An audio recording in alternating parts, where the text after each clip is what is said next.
পবিত্র কোরআন শরীফে যে ঘোষণা আল্লাহ এই শাবান চাঁদ সম্পর্কে দিয়েছেন, আল্লাহ নিজেই এই চাঁদটাকে শাবানের মধ্যে একটা রাত্রকে মুবারকময় রাত্র বলে ঘোষণা দিয়েছেন।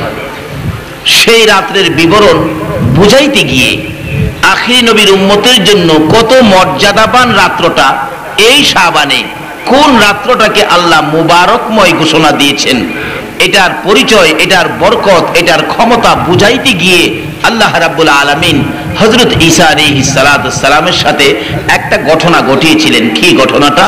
ঈসা আলাইহিস সালাম যাচ্ছে, পথে মধ্যে বিরাট বড় পাথর, পাথরটা দেখে ঈসা আলাইহিস সালাম প্রশ্ন করলেন, প্রভু গো, এত বড় পাথর, এত সুন্দর, তার কারণ কি? আল্লাহ বলেন, এর মধ্যে আমার কুদরত বিরাজ করছে। তাই নাকি? কিরকম? আল্লাহ বলেন, হে ঈসা নবী, তোমার হাতের লাঠি এই পাথরের মধ্যে আঘাত করো। ঈসা নবী পাথরে আঘাত করলে বিরাট বড় পাথর মাঝখান দিয়ে ফেটে গেল। পাথরের ভিতর থেকে একটা সাদা দাড়িওয়ালা মানুষ বাহির হলো। ঈসা আলাইহিস সালাম বললেন, কি রে বাবা, পাথরের ভিতরে তুমি? ওই বৃদ্ধা লোকটা বললেন, হ্যাঁ বাবা, আমি এখানে আল্লাহর তাসবিহ তাহলিল আদায় করি, আল্লাহর জিকির আজকার করি, এই কাজেই থাকি। তো তুমি পাথরের ভিতরে এইভাবে জিকির আজকার করো, খাবার কোত্থেকে পাও? উনি বললেন, খাবারের চিন্তা তো আমার না, খাওয়ানোর সময় হলে বেহেশতি ফল ফলাদি আসে। ঈসা আলাইহিস সালাম বললেন, তাই নাকি? তাহলে তো তুমি তো বিরাট বুজুর্গ, পাথরের ভিতরে বসে আল্লাহর জিকির করে বেহেশতি খাবার খাও। আচ্ছা বাবা, তুমি এখানে কতদিন যাবত এইভাবে খাইতেছো আর জিকির করতেছো? বুড়া লোকটা বললেন, আমি 400 বছর পর্যন্ত এই পাথরের ভিতরে জিকির করি। ঈসা নবী বললেন, 400 বছর? তাহলে তো তুমি বিরাট বুজুর্গ। আমি ঈসা নবীও তো এই বুজুর্গি হাসিল করতে পারি নাই। তারে বাবা, আপনার মর্যাদা তো খুব বেশি। ওই বুড়া লোকটা হাসে আর বলে, ও ঈসা নবী, শোনো, আমার আর কত বুজুর্গি দেখছো? এমন একজন নবী আসতেছে যিনি শেষ নবী, আখিরি নবী। ওই নবীর উম্মত যারা হবে তাদের জন্য এমন একটা রাত্র আছে, যেই রাত্রে এক রাত্রে ইবাদতের বিনিময় আমি বুড়ার 400 বছরের চাইতে বেশি নেকি তারা এক রাত্রে পাওয়া যাবে। সেই রাত্রটাই হলো লাইলাতুল মুবারক, যেটা বরাতের রাত্র বলা হয়। আল্লাহু আকবার বলুন। ঈসা নবী কয়, এই বুজুর্গের চাইতে বলে এক রাত্রে 400 বছরের বুজুর্গি নিব, তাইলে তো আমার এই নবী ওই পাওয়া দরকার। আপনারা যে নবীর উম্মত হয়ে শেষ রাত্রে বসেছেন, শেষ নবীর উম্মত। আসলে কথা আছে, যার শেষ ভালো তার সব ভালো। ঈসা নবীর মতো নবী শেষ নবীর উম্মত হতে চায় নবুয়তি ছেড়ে দিয়ে। আল্লাহ রাব্বুল আলামিন বলেন, ঈসা কি বলতে চাস প্রভু গো? যেই নবীর উম্মত এক রাত্রে ইবাদত করে এই 400 বছরের বুজুর্গের চাইতে বেশি নেকি পাইবো, আমার এই নবীর উম্মত বানাও। আল্লাহ কয়, হে নবীর উম্মত হইতি, যা, কবুল করলাম। আকাশে উঠায় নিয়ে গেলেন। একদিন আসবে পৃথিবীতে সেই নবীর উম্মত হইয়া, ঈসা মিয়া হইয়া, ঈসা নবী হইয়া না। যেদিন আসবে পৃথিবীতে কানা দাজ্জাল নামে একটা জালিম আসবে, যার কপালে লেখা থাকবে কাফের, একটা চোখ থাকবে অন্ধ, এক হাতে থাকবে জান্নাত, আরেক হাতে থাকবে জাহান্নাম। আপনাদের কাছে এসে বলবেন, আমাকে খোদা মানো, তাইলে জান্নাতে দেব, আর খোদা না মানলে জাহান্নামে দেব। অথচ দেখবেন জাহান্নাম, ভিতরে ঢুকাইলে গিয়া দেখবেন জান্নাতের শান্তি। দেখতে জাহান্নাম, যেটা জান্নাত দেখবেন ভিতরে জাহান্নাম। এইভাবে সে ঘুরতে থাকবো। যারা দেখে, যারা নগদের পাগল, হেরা কইবেন সর্বনাশ, জান্নাত পামু আপনারে খোদা মানলে, তাই তো আপনিই খোদা, গারো দইরা জান্নাতে দিব, জাহান্নামের শাস্তি ভোগ করতে থাকবো। আর যারা হেরে খোদা মানবে না, তারে আমার নবী বলে গেছেন, করাত লাগাইবো মাঝখানে, করাত দিয়া 2 ভাগ করে ফেলবে, আবার একত্রিত করবে, জিন্দা হয়ে যাবেন, কিন্তু আর করাতে ধরবে না। এরকম ঘটনা ঘটতে থাকবে দাজ্জাল আসলে। কিন্তু দাজ্জালকে গুলি করে মারা যাবে না, বোমা মেরে মারা যাবে না, কোনো অস্ত্র তখন দাজ্জালের উপর ব্যবহার খাটবে না। কিন্তু হযরত ঈসা আলাইহিস সালাম এখন যেই আকাশের মধ্যে আছেন, ইনি আসবেন দাজ্জালের সাথে যুদ্ধ করার জন্য ঈসা মিয়া হইয়া। ইমাম মেহেদী আলাইহিস সালাম মসজিদে নববীর ইমাম থাকবেন। আসরের নামাজের সময় ওই দুইজন ফেরেশতার কাঁধে ভর দিয়ে ওই ঈসা মিয়া দুনিয়াতে নামবেন দাজ্জালের সাথে যুদ্ধ করার জন্য। কোন পাহাড়ে গিয়ে ধরা পড়বে দাজ্জাল মারা যাবে এটাও আমার নবী কিতাবে উল্লেখ করে গেছে। জোরে কোন সুবহানাল্লাহ। মসজিদের নববীর মিনারার উপরে নামায়া দিবেন ফেরেশতারা। ইমাম মেহেদী আলাইহিস সালাম নামাজ পড়ায়া বাহির হবেন, কে যেন খবর দিবেন আপনার মেহমান আসছে। তখন মই দেওয়া হবে, চগম দেওয়া হবে, নামবেন দুনিয়াতে।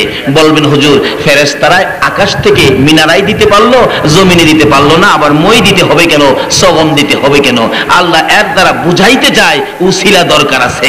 এই জন্য আমাদের দেশের মানুষ হক্কানি পীর মাশায়েখদের সাথে যায়া একটা সম্পর্ক করে কিনা বলুন তো? এটাই উসিলা দেখাইছে যে না উসিলা লাগবেই। চগম দিবে, নিচে নামবে, যুদ্ধের সামান বুঝাবে। যেই খবর পাইবো আখিরি নবীর উম্মত ঈসা মিয়া আই পড়ছে, দাজ্জালের তখন 12টা বাজবো, বাতলা পায়খানা শুরু হইব। হাই খালি দৌড়বো, যুদ্ধ দরকার নাই, আমার জানটা বাঁচায়, কিন্তু জান বাঁচাইবার ক্ষমতা নাই। এই নবীর উম্মত ঈসা মিয়ার হাতে দাজ্জাল দুনিয়ার থেকে চিরবিদায় হয়ে যাবে। নবুয়তি ছেড়ে দিয়ে ঈসা নবীর মতো নবী আমাদের নবীর উম্মত হওয়ার দরখাস্ত করেছিলেন। এই সবে বরাতের বরকতের খবর শুননা এক রাত্রে 400 বছরের চাইতে বেশি নেকি। প্রশ্ন কর হুজুর এক রাত্রে এত নেকি দেন কেন? এটা অন্য নবী রাসূলের উম্মতের দেয় নাই। না দেওয়ার কারণটা কি জানেন? কি বলেন? বলবো। কারণটা হলো অন্য নবী রাসূলের উম্মতের হায়াত ছিল বেশি। কারো হায়াত 150 বছর, কারো হায়াত 1000 বছর, কারো হায়াত 1500 বছর, 2000 বছর হায়াত ছিল। কিন্তু এই নবীর উম্মতের হায়াত কত? মাত্র 60। জোর জবরদস্ত করে নেওয়া যায় 65, 70 হইলে তো নাতি নাতকে টিটকারি করে দাদা মৌতের চিঠি কি হারাই লাইছ?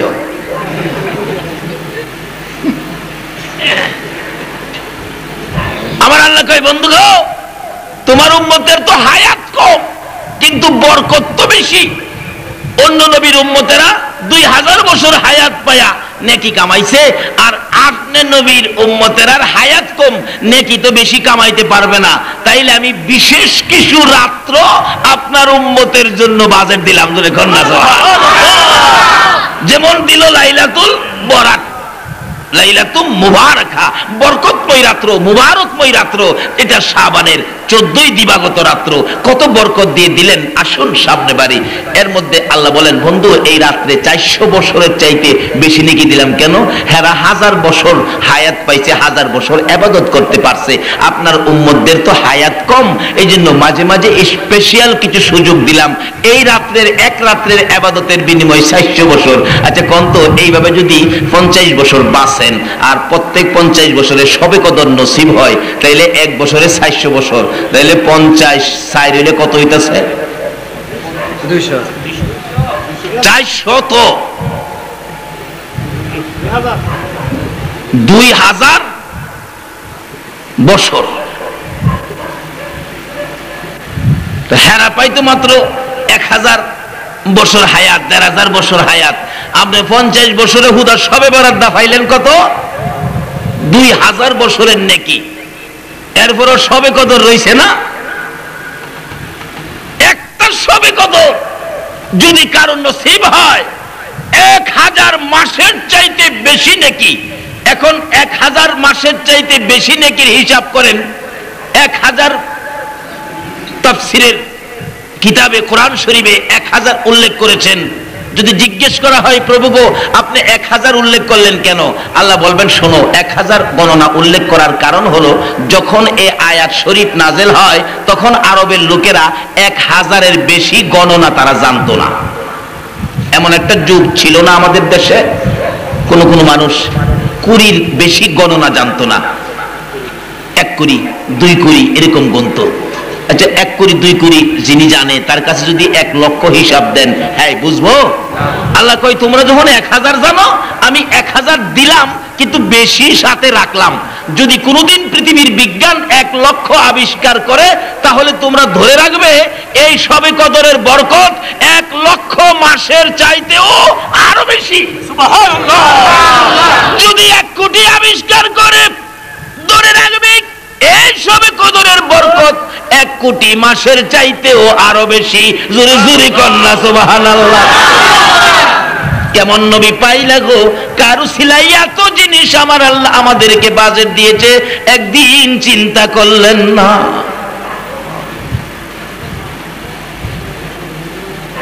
যেই নবীর নাম হলেন রাহমাতাল লিল আলামিন, যেই নবীর কাছে শান্তির জন্য, বিপদ মুক্তির জন্য, সামাজিক সমাধানের জন্য পশু পাখিরা পর্যন্ত নবীর কাছে যাইতো। আল্লাহু আকবার বলুন না। একবার এক বাস পাখি, দোয়েল পাখি, কি সমস্যা, বাস পাখি দোয়েলকে দৌড়াইতেছে, দৌড়ে খাবে। বাস পাখি দোয়েলটারে খাওয়ার জন্য দৌড়াইতেছে। দোয়েল পাখি বলেন কোথাও জীবনটা বাঁচাইতে পারতেছি না। অবশেষে দেখি নবীজি সাহাবীদেরকে নিয়ে আলোচনায় বসা। দোয়েল পাখি দৌড়ায় যাইয়া এই টেবিলের সামনে বসলেন। সাহাবীরা বলে, হুজুর পাখি আসলো, পাখি তো মানুষ দেখলে পালায়, কিন্তু পাখিরা যে আসলো। রাসূল বলেন, নিশ্চয়ই তার মনে কোনো কথা আছে, তোমরা চুপ থাকো। একটু পরে একটা বাস পাখি আইসা কিনারে বসছে। হুজুর আরেকটা পাখি, কি ব্যাপার? বাস পাখিও নিশ্চয়ই তাদের মনে কোনো বিচার আচার আছে। কি দোয়েল পাখি, কি ব্যাপার? রাসূলের সাথে কথা কয়। সুবহানাল্লাহ। হুজুর পিছনের বাস পাখিটা ওই যে দেখেন, আমাকে খাওয়ার জন্য সারা দিন দৌড়াইতেছে, ধরতে পারে না। হুজুর গো, জীবনটা বাঁচানোর জন্য আপনার সামনে এসে গেছি, যেহেতু আপনি নবী হলেন রাহমাতাল লিল আলামিন নবী। হুজুর এই বাস পাখি আমার কলিজাটা ছিঁড়ে খাবে, জীবন বাঁচানোর জন্য আপনার সামনে আসছি। বাস পাখির জীবন বাঁচানোর জন্য, দোয়েল পাখি জীবন বাঁচানোর জন্য নবীর সামনে আসছে। তাইলে বোঝা গেল জীবন বাঁচানোর মতো কিছু ক্ষমতা নবীর আছে, এটা পাখি জানে, আমরা জানি না। যদি আমরা জানতাম রে, তাহলে নবীর ভালোবাসার মালা গলায় লইয়া এই সবে বরাতের মধ্যে ডুবতাম। কেন? এই চাঁদটা নবীজির বন্টকের চাঁদ। এই চাঁদে বরকত যা আছে নবী নিজে নিবে না, তো সব উম্মতের দিবে। যদিও চাঁদ নবীর, দেখছেন না আগেকার দিনে দাদা মসজিদে যাইতো, নামাজের পরে জুমার দিন কিছু তাবারুক বিতরণ হইতো, গ্রাম এলাকায় হয়, শহরেও হয়। এই তাবারুকটা নিচে দুইটা মিষ্টি হাতে নিচে দাদা ইচ্ছে করলে খাইতে পারতো। আচ্ছা বলুন তো, দাদা কি খায়? বাড়িতে যে ডাকে, কই রে ভালো, মসজিদ থেকে মিষ্টি আনছি, এদিকে নাতিরে বাইটা দিয়ে দেয়, বাবা মিষ্টি ছেলেরে দিয়ে দেয়। রোজগার করলো দাদাই, পাইলো নাতি, রোজগার করলো বাবাই, পাইলো নাতি ছেলে। আমার আল্লাহ কয়, বন্ধু গো, এই সবে বেড়াত তোমারই দিলাম, এটা তোমার মাস। নবী বলেন, পাইলাম আমি, আমি নিব না, সব আমি আমার এতিম উম্মতের দিয়ে দিব। আসল কিভাবে দেয় একটু লম্বা হয়ে যাবে, আপনাদের কষ্ট হবে না তো? সবে বরাত নিয়ে বাড়িতে যান, যে এক রাত্রের বিনিময় 400 বছরের চাইতে বেশি বুজুর্গি হাসিল হয়। আল্লাহু আকবার বলুন। কি যে বরকতের রাত, কি যে বরকতের মাস। আসুন আগে বাড়ি। দোয়েল পাখি, কি ব্যাপার, তোমার কি দুঃখ বলো? হুজুর আমার সারাদিন দৌড়াইতেছে, ধরতে পারলে কলিজাটা খুইলা খাইব, জীবনটা শেষ করে দিব। জীবন বাঁচানোর জন্য নবী গো আপনার সামনে আইছি। দোয়েল পাখি যে নবীর কাছে জীবন বাঁচাই তাইলো, এটা শিরিক করলো না? পুরা শিরিক করলো। আমাদের দেশে এক কিসিমের ভাইর আছে, এগুলি কইলে হুজুর নবী কি করবো, নবীর কি ক্ষমতা আছে? নবীর বলে কোনো ক্ষমতা নাই। নবীর ক্ষমতা আছে, কে দিছে?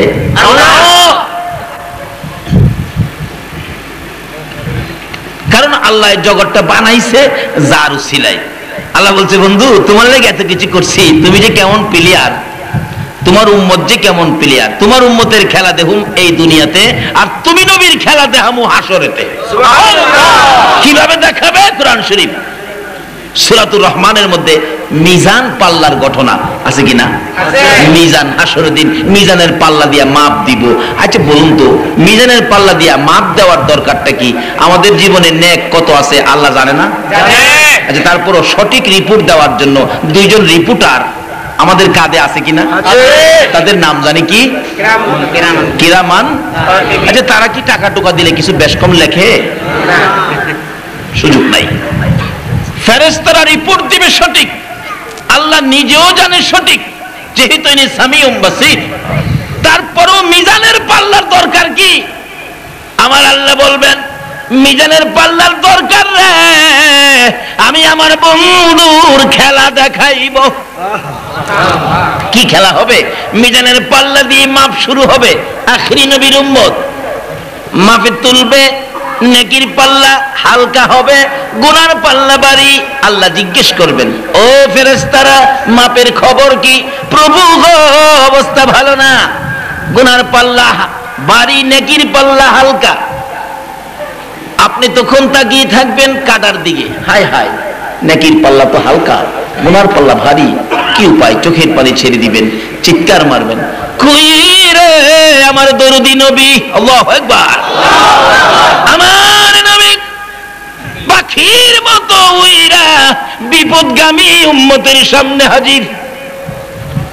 নবীজি হাসরের ময়দানে একটু শান্তি থাকবে না, একটু নিরিবিলি নির্জনে থাকবে না। নবীজি পাগল পাগল হয়ে সমস্ত ময়দান করতে থাকবে। খাতুনে জান্নাত ফাতেমাতুজ জাহরা একদিন প্রশ্ন করেছিলেন, যেদিন আমার নবী দুনিয়া থেকে বিদায় হবেন, বাবা গো বিদায় মুহূর্তে এইভাবে কেন ছটপট করেন, কান্দেন? আমার নবী জবাব দেন, ফাতেমা রে, আমার উম্মত ফালাইয়া কেমনে যাব রে, আমি ছটপট করি, কান্দি। ফাতেমা বলেন, বাবা এই জমিনে উম্মতের জন্য এইভাবে কান্দেন, আমি ফাতেমা আপনার পাশে থাইকা সান্ত্বনা দিলাম, আপনাকে বুঝাইলাম, মাথায় হাত বুলাইলাম। হাসরের জমিনে যখন আপনি নবী উম্মতের জন্য পাগল পাগল হয়ে যাবেন, আমি ফাতেমা আপনাকে সান্ত্বনা দেওয়ার জন্য আপনি নবীরে কই গেলে পাবো গো, যদি কন্যা সুবহানাল্লাহ। আমার নবী বলেন, ফাতেমা রে পাবি রে, আমারে পাবি, কোথায় পাবো? একটা ঠিকানা দিল, ফুলসিরাতের কিনারে। রে ফাতেমা, ফুলসিরাতের কিনারে যদি আমারে না পাও, তাহলে দৌড়ে যাবে রে জাহান্নামের দরজায়। জাহান্নামের দরজায় যদি আমারে না পাও, যাবি রে মিজানের পাল্লার কাছে। মিজানের পাল্লার কাছে যদি আমারে না পাও গো ফাতেমা, যাইয়া দেখবি রে আমার উম্মতের ব্যথা বুকে লইয়া আল্লাহর আরশের নিচে সেজদায় পড়ে উম্মতি উম্মতি বলে কান্দি। নবী পাগল পাগল হয়ে হাসরের জমিনে ঘুরতে থাকবেন শুধুমাত্র আপনার আমার জন্য। এই নবীর মাসই হলো শাবান, শবে বরাতের মাস। এই মাসটা কিভাবে রোজগার হয় এটা আমাদের বোঝা দরকার আছে না? তাই আসুন আগে বাড়ি, কষ্ট হইতাছে না তো আপনাদের? আল্লাহ বললেন, বন্ধু তোমার খেলা হাসরে, উম্মতের খেলা দুনিয়ায়। এই তো খেলা চলছে, আরামের বিছনা ছেড়ে দিয়ে বিবি বাচ্চা ঘরবাড়ি সবকিছুর মায়া ছেড়ে নবীর মায়ায় মাহফিলে বসে আছেন শবে বরাত পূজার জন্য। এটাই হলো উম্মতের খেলা। আর নবীর খেলা হাসরেতে। কেন? দুনিয়ায় নবীর খেলা দেখাইলে দেখবে কিছু মানুষ, কিন্তু নবী তো কিছু মানুষের নবী না, সকল সৃষ্টির জন্য নবী। সকল সৃষ্টি যখন হাসরে উপস্থিত হবেন, সকল নবী রাসূলগণ উপস্থিত হবেন, তখন এই নবীর খেলা শুরু হলো। মিজানের পাল্লা মাপ শুরু হলো। উম্মত চিৎকার মারবে, নবীজি দরদি নবী হাজির হয়ে যাবে। ফেরেশতারা, কি ব্যাপার ইয়া রাসূলুল্লাহ? মাপে তো আপনার উম্মতের পাল্লা হালকা, নেকি হালকা, গুনার পাল্লা ভারী। রাসূল বলবেন, আবার টান দাও। আবার টান দিলে ঠিকই একই অবস্থা। নবীজি এই আঙ্গুল মোবারক নেকির পাল্লায় লাগাবেন। নবীজির আঙ্গুল মোবারক লাগানোর সাথে সাথে নেকির পাল্লা আস্তে আস্তে নিচে আসতে থাকবে। গুনার পাল্লা উপরে, এমন উপরে উঠবে, নেকির পাল্লা এমন ভারী হবে, কিতাব লেখে তখন যদি ৭ আসমান ৭ জমিন থাকতো, সব যদি নেকির পাল্লার অপোজিটে দেওয়া হতো, এই নেকির পাল্লার সাথে ওজনে তারা কোলাইতো না। শুধুমাত্র নবীজির আঙ্গুল মোবারক। আল্লাহ জিগাইবেন, ফেরেশতারা মাপের খবর কি? আচ্ছা আল্লাহ কি দেখে নাই খবর? ফেরেশতারা বলবেন, প্রভু মাপের খবর উল্টে গেছে। আল্লাহু আকবার। মাপের খবর উল্টে গেছে। কি উল্টে গেল? গুনার পাল্লা ছিল ভারী, নেকির পাল্লা ছিল হালকা। আপনার বন্ধু আঙ্গুল মোবারক দিয়ে নেকির পাল্লা করেছে ভারী, গুনার পাল্লা করেছে হালকা। রে ফেরেশতারা, তাহলে আর জাহান্নামে দিস না, আমার বন্ধুর উম্মতের জান্নাতে দিয়ে দে। আরেকজনকে উঠানো হবে, ঠিক তাই হবে। আমার নবী পাঞ্জাবির পকেট থেকে এক টুকরো কাগজ নেকির পাল্লায় দিবে, বাড়ি হয়ে যাবে নেকির পাল্লা, গুনার পাল্লা হালকা। আল্লাহ জিজ্ঞেস করবেন, ও ফেরেশতারা নেকির খবর কি? প্রভু গো জিগাইয়া লাভ কি? আল্লাহু আকবার। আল্লাহ বলবেন নেকির খবর কি? ফেরেশতারা বলবেন জিগাইয়া লাভ কি? হয় যদি হালকা আপনার বন্ধু করে দেয় ভারী। আমার আল্লাহ বলেন, ফেরেশতারা রে, এই জন্যই তো আমি মিজানের পাল্লা বসাইছি। এই নবীর প্রেম ভালোবাসা শিখেন, যে নবীর প্রেমে আমার আল্লাহ কি সুন্দর খেলা, মিজানের পাল্লা বসাইছে। ফেরেশতারাকে খোদা গো, আর মাপ দিয়া লাভ কি? যদিও হালকা হয় নেকির পাল্লা, আপনার বন্ধু তো ভারী গিরা বেহেশতি বানায় দেলাই। আমার আল্লাহ কয়, শোনো, এই মিজানের পাল্লাটাই বসাইছি, এই বন্ধু যে কি করতে পারে, গুনাহগার নেকির পাল্লা হালকা, বন্ধু যে ভারী করতে পারে। অর্থাৎ এই খেলাটা একমাত্র আমার বন্ধু ছাড়া এই মাঠে আর খেলোয়াড় নাই। রে ফেরেশতারা, আমার বন্ধুর খেলা দেখানোর জন্যই মিজানের পাল্লা খেলতে দে, সুযোগ দে রে। আমি কেমন বন্ধুর সাথে বন্ধুত্ব করে এত কিছু করেছি, এই বন্ধুর খেলা দেখানোর জন্য মিজানের পাল্লা বসাইছি। সেই নবী শবে বরাত, আজকে আমরা সেই নবীর উম্মত। বাজেট কত? শবে বরাত, শবে কদর, শবে মেরাজ অন্য কোন নবী রাসূলের উম্মতের দেয় না। আমাদের দেওয়ার কারণ হলো আমরা বয়স পাইছি কম। কি কোন বয়স? আরো জোরে কোন? কত কম। আল্লাহু আকবার। আসুন না, এই নবীর উম্মতের জন্য কত সুযোগ সুবিধা দিয়েছে। শবে বরাতটা হলো সকলের জন্য দরজা খোলা। সকলের জন্য কি? কিন্তু আপনি নামাজি হইয়া বাহাদুরি করেন, অহংকার করেন। আজ গাইছে নামাজ পড়তো, 5.5 বছর নামাজের খবর নাই, আজ গাইছে শবে বরাত পড়তো। আল্লাহ কয়, দাওয়াইছটা আমি সুযোগ দিছি আমার বন্ধুর উম্মতের, সারা বছরের গুনাহ লইয়া আজকে শবে বরাতও যদি সেজদা করে আমার পবিত্রতা ঘোষণা করে, আমি তো তাদের জীবনের গুনাহগুলি মাফ করে দেব। এমনকি বাকি জীবন নামাজি হওয়ার জন্য আমি তাকে হেদায়েত দিয়ে দিব। আল্লাহ ডাকে নেওয়ার জন্য। আর আমরা নামাজি হয়ে টিটকারি করি, সারা বছর নামাজ নাই, আজকে আইছে নামাজ পড়তো। অনেক লোক দেখবেন জিগায় শবে বরাতের নামাজ আইলে, হুজুর টুপি টাবিওয়ালা দেখলে জিগায়, হুজুর নামাজ কবে? নামাজ দেখবেন যারা একটু শান্ত মেজাজের তারা তো বলে, বাবারে নামাজ তো শুক্রবার দিবাগত রাত্রে। আর যারা একটু অগ্রমিজাজ, হ্যাঁ কে নামাজ? 5.5 বছর নামাজ নাই, আজকে নামাজের কথা জিগা, আজকাল নামাজ পড়ছ? আচ্ছা, এই শবে বরাতের বাজেটটা কি আমাদের সংসদ থেকে হইছে? এটা জাতীয় কি জানি কয় জাতিসংঘের থেকে এই বাজেটটা দেওয়া হয়েছে। এই বাজেট কে দিছে? কারে দিছে? নবীরে দিছে এই বাজেট। আর কোন নবীরে দেয় নাই। নবীরে দেওয়ার অর্থ হলো এই বাজেট পাইবো কে? নবীর উম্মত। সুযোগ দিলেন নবীর উম্মতের, কারণ ভুল ত্রুটি আছে ক্ষমার জন্য। যেমন এই নবীর উম্মতের কত সুযোগ। আল্লাহু আকবার করুন না। ফজরের নামাজ পড়ছেন না, এই অপরাধ লেখার জন্য ফেরেশতা আসেনি? আছে। কি করছি? অপরাধ লেখার জন্য ফেরেশতা আসেনি? আছে। এরা কই আছে? কাঁদে। সাগরের পার বইতে হয় কই? কাঁদে। ফেরেশতা কই, খোদা গো ফজর পড়ে নাই।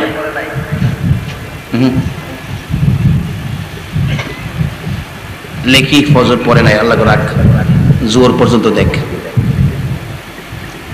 জোহরও পড়ছে না। ফেরেশতারা নাই, প্রভু গো জোহর পড়ে নাই, লেখি ফজর পড়ে নাই, জোহরও ধরে নাই, আল্লাহ রাখ, আসর পর্যন্ত দেখ। আসরের সময় আয়, তাস খেলে আছে না? 18, 19, 20, একটা কো 80, একটা কো ফাঁস, একটা কো আছে, একটা কো গলাত বলে ফাঁস, আটটা কো নাই, বই থেকেই কো নাই বলে। কোনটা? আচ্ছা 80 যে কইছে হ্যাঁ তো আছে, রাইট। আর একটা কইছে ফাঁস, হ্যাঁ ফাঁস কোক ফেল হোক, হ্যাঁ তো কইছে একটা। তুই যে বইয়া কইলে নাই, কথাটা কি হাসা হইল? আসরের সময় হ্যাঁ 80 ফাঁস নাই কইয়া কাটায়, নামাজ পড়ছে না। আল্লাহ কয় রাখ, মাগরিব পর্যন্ত দেখ। মাগরিবের সময় খবরই নাই, হ্যাঁ চার দোহানো বইয়া গপ্প করে, রাজনীতি করে, চা খায়, কোথা গো? পরে নাই তো মাগরিব। ওই এশা পর্যন্ত দেখ। এশা পর্যন্ত দেখছে। এশা পর্যন্ত দেখার পরে দেহে এশার সময় নামাজ পড়বো দূরের কথা, হ্যাঁ ভা ওই দিছে না, দুইটা ফাও বাড়ি দা ঘুমাই দিছে। ফেরেশতারা কই খোদা গো, হ্যাঁ নামাজ পড়বো দূরের কথা, ফা ওই দিছে না, ঘুমাই দিছে। আল্লাহ পাক অতি দুঃখের সহিত বলতেছে, লেখ লেখ। আব্দুল মালিক মঙ্গলবারে এক ওয়াক্ত নামাজও পড়ে নাই। খোদা লেখছি। আল্লাহ কই রাখ, ওহন তোদের কাছে রাখ। দেখবেন আসামিদের থানাত নেই, 3 দিন পর্যন্ত রিপোর্ট থানাতেই থাকে, ঠিক না? ও 3 দিন পরে এটা জেলা পর্যায়ে পাঠা। আল্লাহ কই রাখ।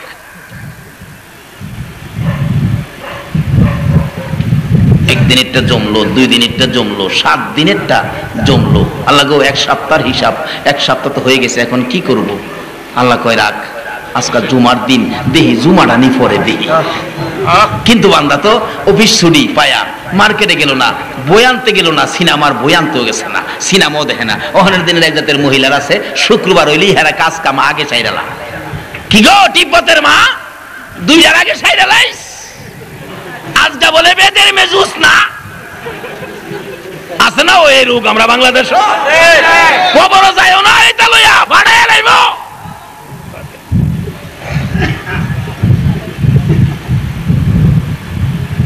সকাল থেকে প্রস্তুতি নিচ্ছে, গোসল করে ইস্তারি জামাটা লাগায়া টুপি লাগাইছে, তারপরে আতর লাগাইছে। একজন আরেকজনকে ডাকতেছে, এই দোস্ত আজকে যে জুমার দিন জানোস না? আরে হো, দাঁড়াও দাঁড়াও। ঘর থেকে বাহির হইছে। আবার আল্লাহ বলেন, ফেরেশতারা রে, আমার বন্ধুর উম্মতেরা জুমার জন্য প্রস্তুতি। আরে ফেরেশতারা, এই বন্ধুর উম্মতে জুমার নামাজ পড়ার জন্য একটা কদম সামনে বাড়াইছে, আর একটা বাড়াইবো। এই প্রত্যেকটা কদমের বিনিময়ে 1 মাস 1 বছর পর্যন্ত নফল নামাজ পড়লে যেই নেকি হইতো, 1 বছর নফল নামাজের নেকি জুমার দিনের প্রত্যেকটা কদমের বিনিময়ে আমি আল্লাহ দিয়ে দিলাম। এই নবীরে চিনা দরিয়ার নবী, যে নবীর উম্মত হওয়াতে এত সুযোগ সুবিধা দেয়, এই নবীকে চেনা আমাদের দরকার আছে কিনা? বলুন তো, আজকে যারা রাজনীতি করেন, কত নেতা নেত্রীর পিছনে দৌড়ান, ঘুরেন। আচ্ছা বলুন তো, আপনি যখন মারা যাবেন, কোন নেতা নেত্রী আপনার কবরে গিয়া থাকবে? 2 দিনের লেগে যাবে? 1 ঘন্টার জন্য কবরে যাইতে রাজি হবে? আর ওই নেতা নেত্রীর নাম যদি কবরে বলা হয়, আমি ইমুক নেত্রীর অধীনে রাজনীতি করেছি, আমাকে মাফ করে দেওয়া হোক, বলুন মাফ করা হবে? আচ্ছা কবরে গিয়ে কার নাম বলতে হবে? কয় না? যখন নামায়া দিবে কবরে লাশটা দেওয়ার সময় মানুষ কি বলবে? বিসমিল্লাহি ওয়ালা। যে নবীর নাম কবরে গেলে, যে নবীর দোহাই কবরে দেওয়া যায়, এই নবীর সাথে সম্পর্ক রাখা দরকার আছে কিনা?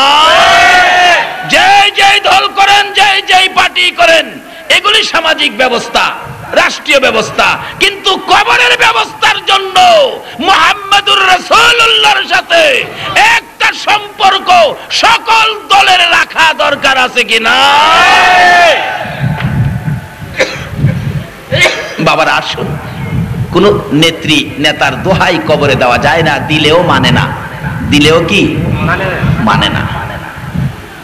কবরে একমাত্র দোহাই বিসমিল্লাহি ওয়ালা মিল্লাতি রাসূলিল্লাহ, এই দোহাইটা কবরে মানে কিনা বলুন তো? আচ্ছা কিভাবে মানে? বাস্তবে আসুন। আপনার চট্টগ্রাম রেল স্টেশন থেকে প্যাসেঞ্জাররা ঢাকা যায়, কে বলেন এরকম হয় না?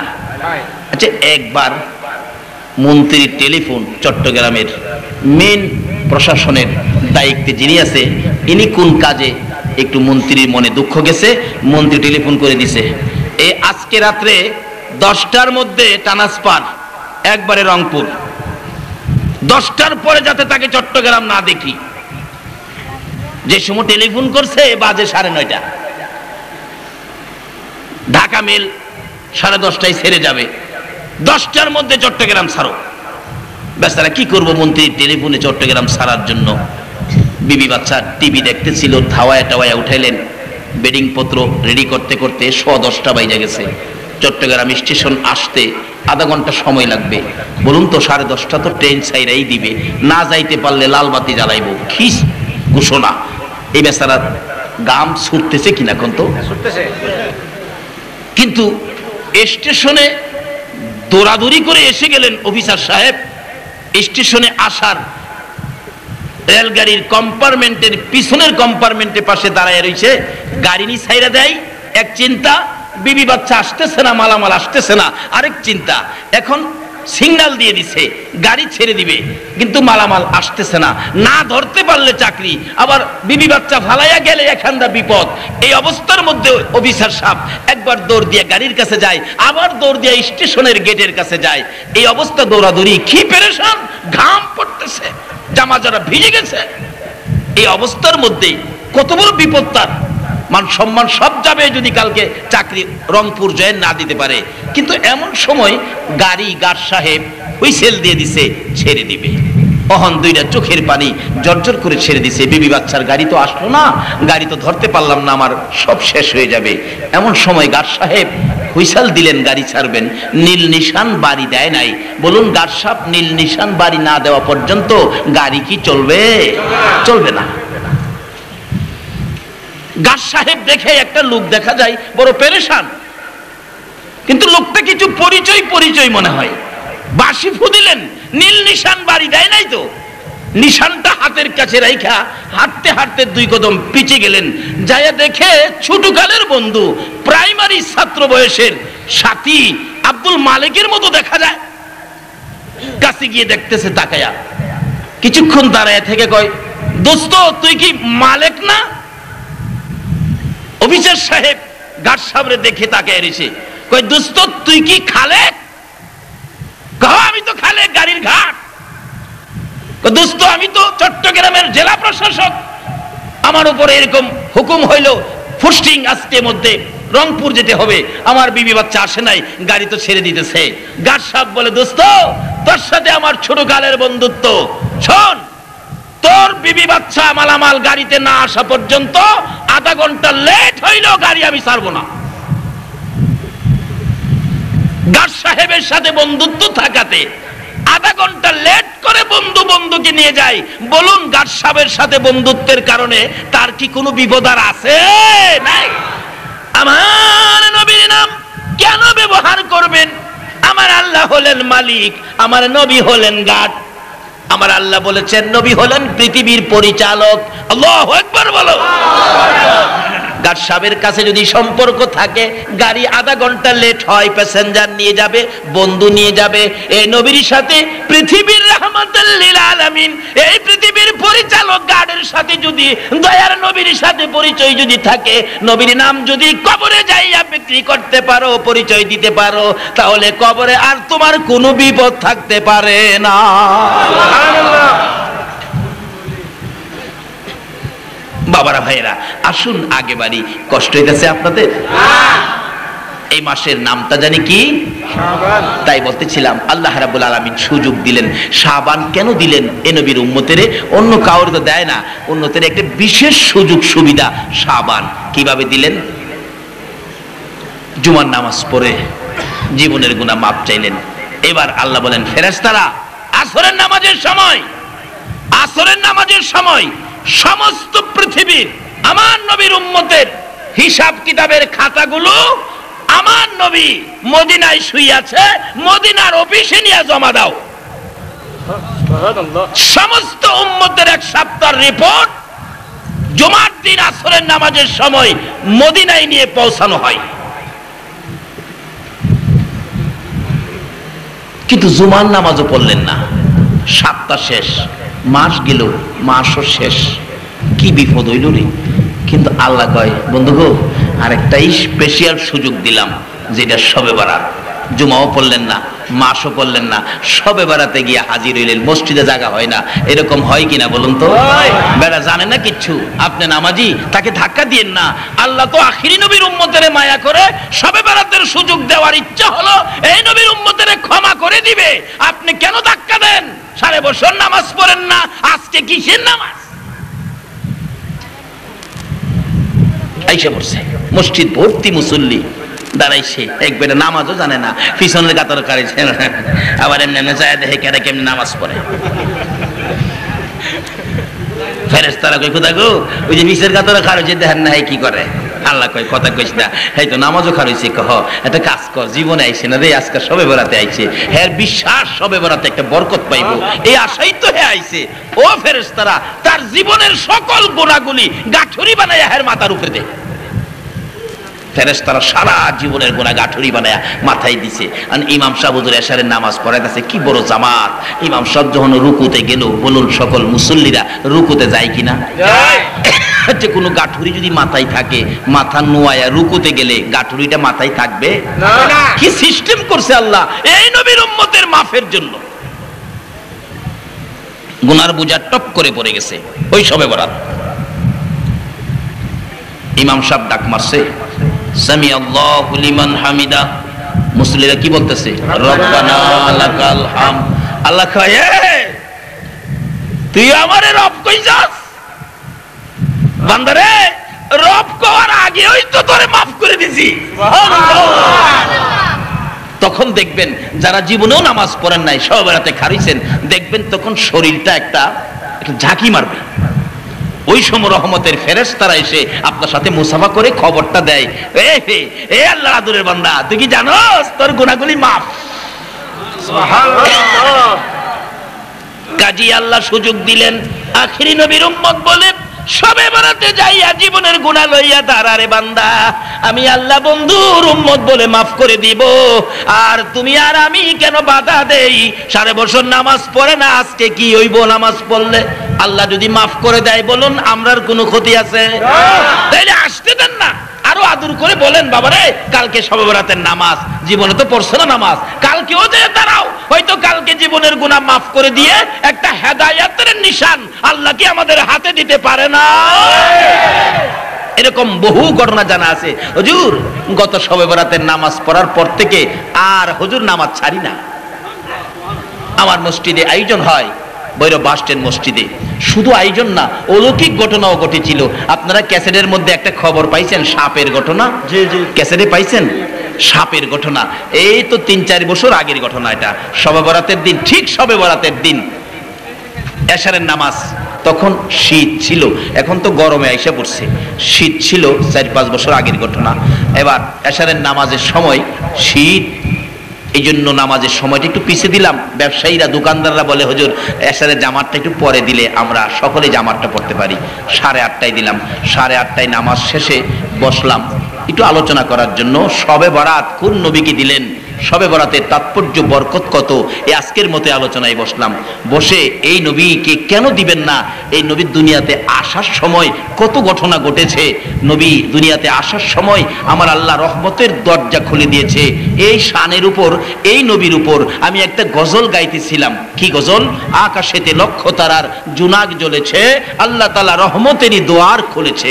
এই গজলটা গাইতে থাকলে সম্মিলিত কণ্ঠে মুসল্লিদেরকে নিয়ে, এমন সময় মসজিদের মুতাওয়াল্লি সাহেবের ছেলে, যার নাম আনার মিয়া, এখন সেই টালি থাকে।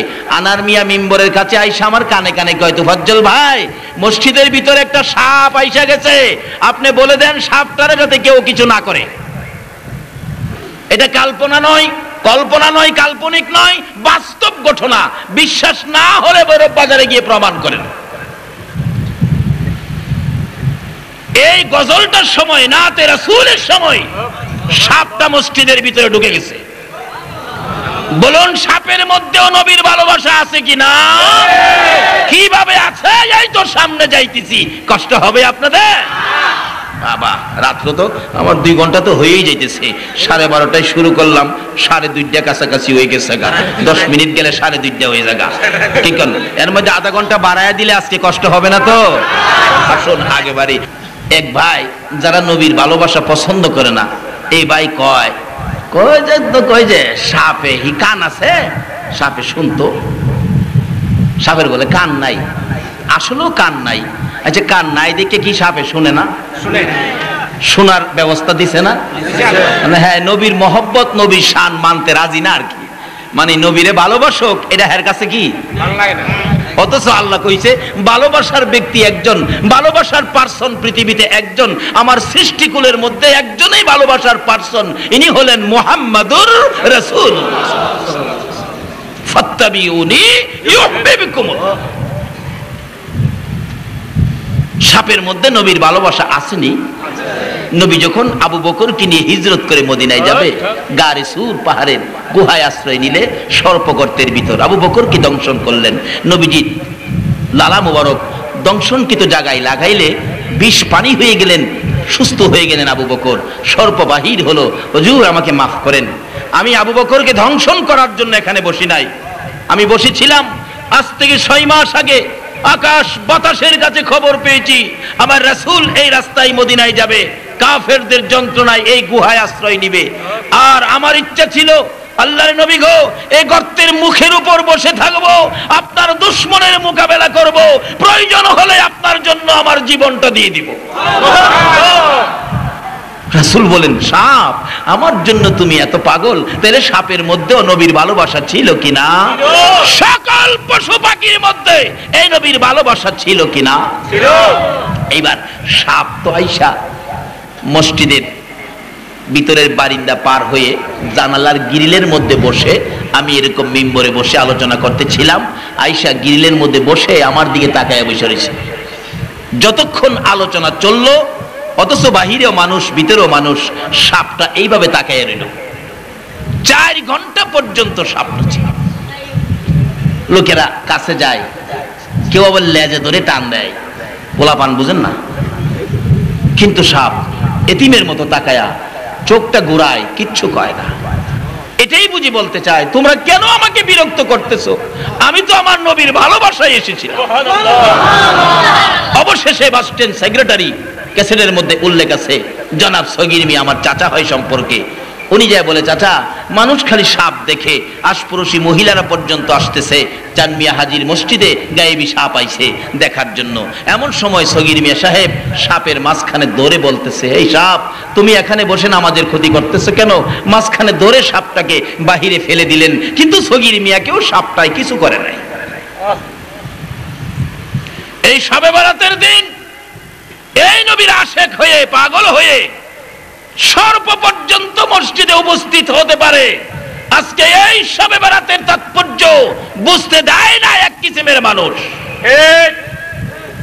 আল্লাহ তাদেরকে বুঝ দেখ, সকলে বলুন আমিন। যেই হোক, বলতেছিলাম নামাজে দাঁড়াইলেন, আল্লাহ কয়, ও ফেরেশতারা তার জীবনের গুনাহগুলো গাঠুরি বানায় মাথায় দিয়ে শবে বরাতের পিছনের কাতারে রাস্তার মধ্যে মসজিদে জায়গা নাই তো, এবার রুকুতে গেলেন, গাঠুরি পড়ে গেল, খেয়াল আছে কথাটা? শবে বরাতের জামাতে শরীক হইল, সারা বছর তো পারলো না কিছু করতে, একটা চান্স দিছে আমার আল্লাহ, স্পেশাল চান্স। রাষ্ট্রীয়ভাবেও আছে, রাষ্ট্রীয়ভাবেও কি আছে? দেখবেন যারা জেলখানার কয়েদি আসামি, যারা বছরের পর বছর যাদের কারাদণ্ড দেওয়া হয়েছে, তাদেরকে একটা স্পেশাল সুযোগ আছে কয়েকটা দিবস, যেমন স্বাধীনতা দিবস।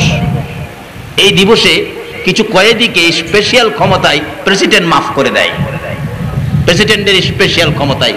আবার ঈদের দিন, ঈদ, খুশি, আনন্দ, এই উপলক্ষেও কিছু কয়েদিকে রাষ্ট্রপতি ক্ষমা করে দেয়, কুরবানির ঈদে দেয়, রোজার ঈদে দেয়, স্বাধীনতা দিবসে দেয়।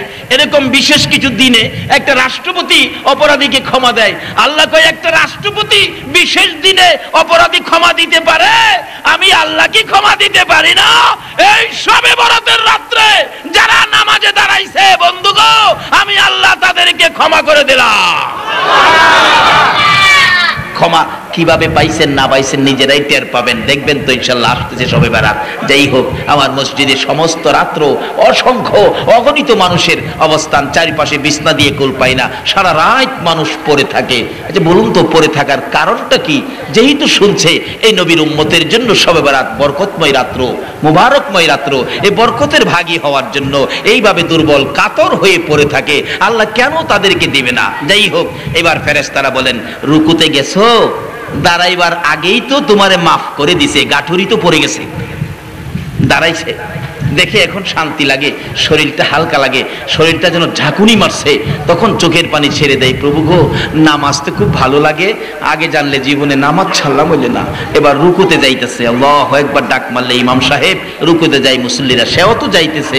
আল্লাহ কয় বান্দারে দাঁড়াইছস, পরে তোর গুনাহগুলি মাথায় দিছিলাম, রুকুতে গেছস গুনাহ পড়ে গেছে, এখন আমারে রব কইছস আর সেজদায় যাইতে শুরু করছস। ও আমার আদুরের বান্দা, গুনাহ যখন মাপ পাইছস, খালি বিছানায় খালি পাকায় রাস্তার উপর সেজদা করবি, আমি সহ্য করতে পারি না। ইন্না সাজিদা ইয়াসজুদু ফি কদামাইর রহমান, আমি আল্লাহর দুইটা কুদরতি পাও সামনে বাড়িয়ে দিলাম। বান্দারে ও আমার আখিরি নবীর উম্মত, আমার দুইটা কুদরতি পাওয়ের মধ্যে সেজদাটা লাগায়া দে। এই বরকতের ভাগী যারা হবেন, এই শবে বরাত থেকেই হেদায়েত পেয়ে যাবেন। আল্লাহ বলেন বন্ধু গো, এই শবে বরাতেও যদি মাপ পাওয়ার উপযুক্ত না হয়, আমি রমজানের চাঁদ দিলাম, এই রমজানের চাঁদে উদিত হওয়ার সাথে সাথে আমি আল্লাহ তাদেরকে মাফ করে দেব। এতটুকুন সুযোগ পাইলাম, বলুন কার উসিলাই? আরো জোরে কা। এই নবীকে চিনা দরকার আছে কিনা? পশু পাখিরা নবী চিনে গো, উম্মত হইয়া নবী চিনি না। দোয়েল পাখি খেয়াল আছে?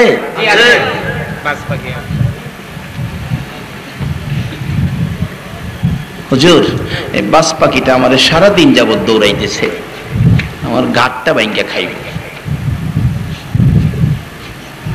খেয়াল আছে তো?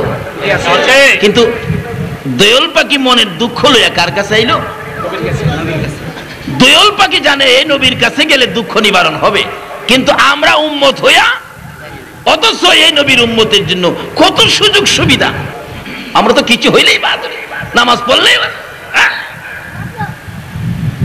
নামাজি, সত্যিকার অর্থের নামাজি তুমি যদি হয়ে থাকো, জোহরের নামাজটা পড়ে হাত বাড়াও, প্রভু গো আমি তো জোহরের নামাজটা পড়লাম, আসর পর্যন্ত আমার হায়াত আসেনি।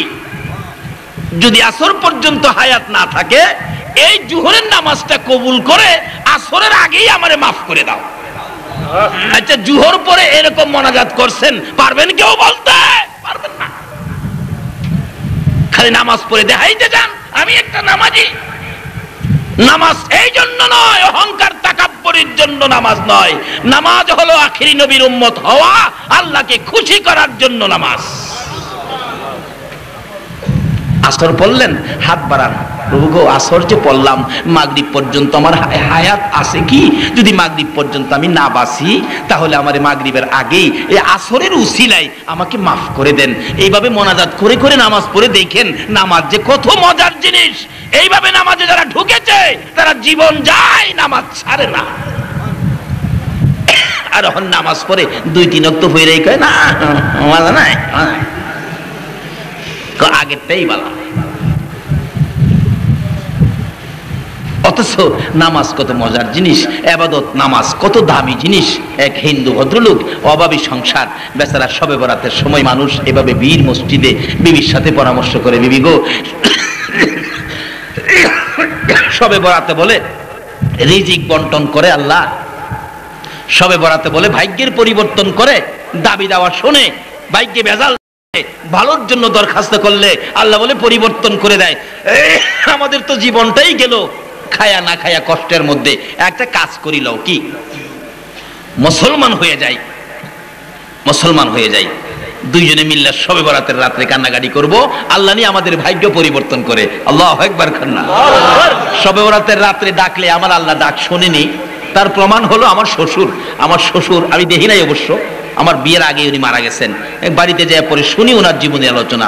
উনি ছোটকালে দুধ খুব ঘন করে জাল দিয়া পাশের দুধকে আদাশের বানায়া খাইতেন। তো তার ইচ্ছা হলো আজকে শবে বরাত ছোট বলেই যে এই দোয়াটাই করুম, আল্লাহ আমারে পাশের দুধ আদাশের বানায়া খাওয়াইও। অন বেচারা দোয়া করতে গিয়া দোয়ার মধ্যে স্লিপ কাটছে, স্লিপ কেটে বলে ফেলছে আল্লাহ আমারে আদাশের দুধ ভাষ্যের পানি দিয়া খাওয়াইও। ওর শবে বরাতের দিন দোয়া কি হয়? কি হয়? কি হয়? ডাক দিতে পারো না তো, কবুল হয় না কেমনে? আবার সুযোগ দিছে আল্লাহ, কবুল করবো আল্লাহ, না করলে সুযোগ দিল কি লেগা?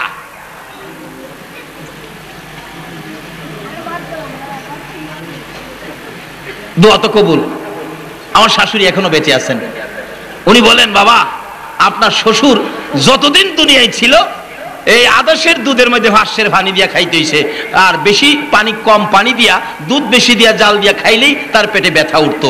ব্যথার জন্য ঘন দুধ খাইতে পারে নাই, এই আদর্শের দুধ ভাষ্যের পানি দিয়া খাওয়ান লাগছে। তো হিন্দু ভদ্রলোক দুইজনে মিলে ডাকতেছে, বাবারা কষ্ট হইতেছে আপনাদের, রাত্র তো বেশি হয়ে যাইতেছে। সালাইন বলে একজনে, সালাইন সালাম রে বাবা, আমার তো প্রত্যেক রাত্রে অগমা জান তো আর বাঁচে না। যাই হোক, খুশি লাগতেছে আপনারা এইভাবে শবে বরাত বোঝার জন্য বসে আছেন, রাসূলের পক্ষে নবীর ভালোবাসায় বসে আছেন। এবার হিন্দু ভদ্রলোক বলতেছেন, বাবা কি করি, মুসলমান হয়ে যাই, শবে বরাতে কান্নাকাটি করবো। শবে বরাতে মসজিদে না গিয়া একটা জঙ্গলার মধ্যে চলে গেছে, ঘরে খাবার নাই, বাচ্চা কাচ্চা ও না খাইয়া ঘুমাইছে। শবে বরাতের রাত্রে জঙ্গলায় গিয়া সেজদায় পড়ে কান্দে, মাহবুব তোমারে ডাকতে জানি না, সেজদাও তো জানি না, এতদিন ছিলাম বেদিন, এখন তো কালিমা পড়ে দিনে আসলাম, শবে বরাতে বরকত দিবা, বাজেট দিবা, রিজিক দিবা, শান্তি দিবা, সুখ দিবা, আরাম দিবা, আখিরি নবীর উম্মত বানাইবা, তারপরে আমারে জান্নাতে দিবা, সে আশায় সেজদায় পড়ে কাঁদতেছি। এই বয়সে যা করেছি ভুল করেছি, তুমি আমাকে মাফ করে দাও। মাফ করে দিল। অহন সকালবেলা যে বাড়ির যাইব জঙ্গলার থেকে, বাচ্চা কাচ্চা তো না খায়া ঘুমাইছে, বাড়ির গেলে কি করব। অহন বলতেছে, প্রভু গো 2-3 দিন, একদিন 2 দিন তোমাকে ডাকলাম মুসলমান হইয়া, শবে বরাতের রাত্রটা কাটাইলাম, এখন বাড়িতে যে যাবো বাচ্চা কাচ্চা তো না খায়া ঘুমাইছে, আমি তো বলেছি শবে বরাতে বাজেট দিবে আল্লাহ, আর এই বাজেট আমরা খাবো, ব্যবহার করব, বাচ্চা কাচ্চা ছোটদেরকেও বুঝাইছি, শিশু বাচ্চারা, নিষ্পাপ বাচ্চারা, কোথা গো কি করব এখন, আমার তো হাতে কিছু নাই, পকেটে পয়সা নাই, আমি সকালবেলা কি নিয়ে বাড়িতে যাব। আল্লাহ আমি তোমার সারা রাত ডাকলাম, আমার বাচ্চাদের জন্য কি তুমি আমার ডাক কবুল করছো? আমাকে রিজিকের ব্যবস্থা তুমি করছো? পয়সা তো পকেটে নাই, অবশেষে কি করব? যাওয়ার সময় এক ব্যাগ বালু ভরছে, বালু আছে না, ঘুমাই রয়েছেন আপনারা, বালু ভরছে এক ব্যাগ,